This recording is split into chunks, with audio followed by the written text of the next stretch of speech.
Դերասան Կարեն Մկրտչյանը Գերմանիայից բավականին լավ ինքնազգացողությամբ է վերադարձել։ Ասում է, իր համար պարտավորեցնող է եղել այն, որ հազարավոր մարդիկ են օժանդակել իր բուժմանը։ Ամեն ինչ արել է շուտ ոտքի կանգնելու ու Հայաստան վերադառնալու համար։ Սակայն ընդունելությունն այնքան էլ ջերմ չէր։ Բարի գալուստի բազմաթիվ խոսքեր ասողների կողքին թերահավատներն էլ քիչ չէին։ Ամեն ինչ սկսվեց նրանից, որ Facebook-յան օգտատերերից մեկն իր էջում բացահայտ մեղադրեց Կարենին շարլատանության մեջ ու առաջարկեց ներկայացնել Գերմանիայում բուժման ծախսերի մասին փաստաթղթերը։ Բոլոր տեսակի հրապարակումները ենթադրությունների վրա են հիմնված։ Ամբողջ քաղաքակիրթ հասարակությունը արտասահմանում, որը որ խոսքի ազատության այդ սկզբունքը հասցրել է շատ բարձր մակարդակի եւ որին որ մենք այսօրվա դրությամբ փորձում ենք հետեւել եւ համապատասխան օրենսդրական փոփոխություններ են կատարում, հիմնված է մի շատ կարեւոր սկզբունքի վրա։ Խոսքի ազատությունը կա, գոյություն ունի, դա սահմանափակված չէ, բայց եթե ինչ-որ մեկը հրապարակում է կատարում, պետք է փաստերի վրա հիմնված կատարի։ Եթե ասենք հիմա մեր երկրում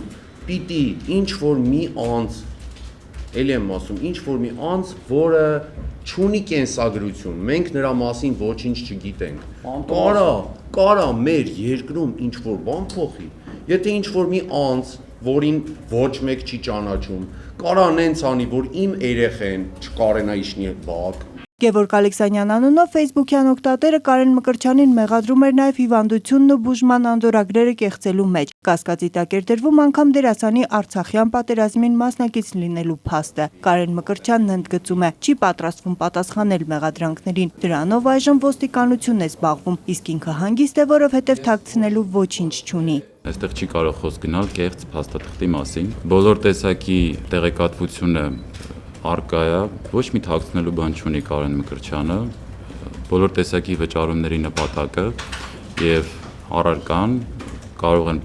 պարզաբանվել համապատասխան հաստատությունների կողմից, որտեղ որ դրանք կատարվել են։ Համապատասխան իրավասու անձինք կարող են դիմել եւ ստանալ սպառիչ պատասխան։ Ինչ էր գրված էպիկրիզում ու ինչ վիրահատության է ենթարկվել։ Հարցը Կարեն Մկրտչյանին վիրավորական է թվում։ Ասում է, շատ շնորհակալ է բոլոր նրանց, ովքեր իրեն օգնեցին դժվար իրավիճակում, բայց պարտավոր չէ խոսել անձնական խնդիրների մասին։ Դերասանից ավելի էմոցիոնալ է Գերմանիայում ընկերոջն ուղեկցած Վարդան Արզումանյանը։ Այս մարդու փողն է, ժողովուրդը նվիրել է, իսեր Աստծո, թողեք ինքը որոշի ինչ անի։ Ինչքան մնաց հաշվին, մի հատ ցույց տուտենամ որտեղ են օպերացիա արել, չեք հավատում, չեմ հասկանում։ Կարեն Մկրտչյանի բուժումը դեռ լիովին ավարտված չէ, որոշ ժամանակ անց նա կրկին պետք է մեկնի Գերմանիա։ Ապագա պլանների մասին դերասանը չի շտապում խոսել։ Այս ամբողջ պատմությունից հետո ֆիլմերում նկարահանվելը դժվար կլինի, ասում է։ Սյուզան Չիչակյան, Նարեկ Եղիազարյան, ժամը լրատվական։